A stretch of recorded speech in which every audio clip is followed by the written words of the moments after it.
So I just saw a patient a few minutes ago, a middle-aged male, who came to me with a suboptimal testosterone level. I think it was in the 300s. And he had an LH and FSH from the pituitary gland, which were not really elevated. So it means that the pituitary didn't really care that his testosterone was where it was.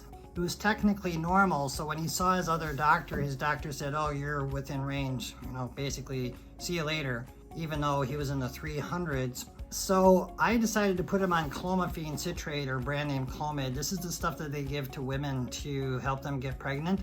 But in the male, it works by stimulating testicular function without suppressing your own function, which is kind of a beautiful thing.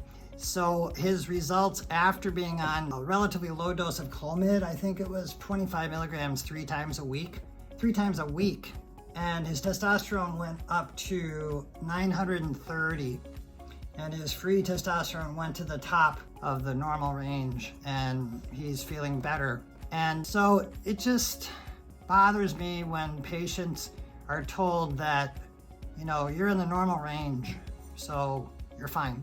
When in fact, if you raise testosterone from low normal to high normal, you can get definite positive clinical results with a minimum of risk and not very much cost.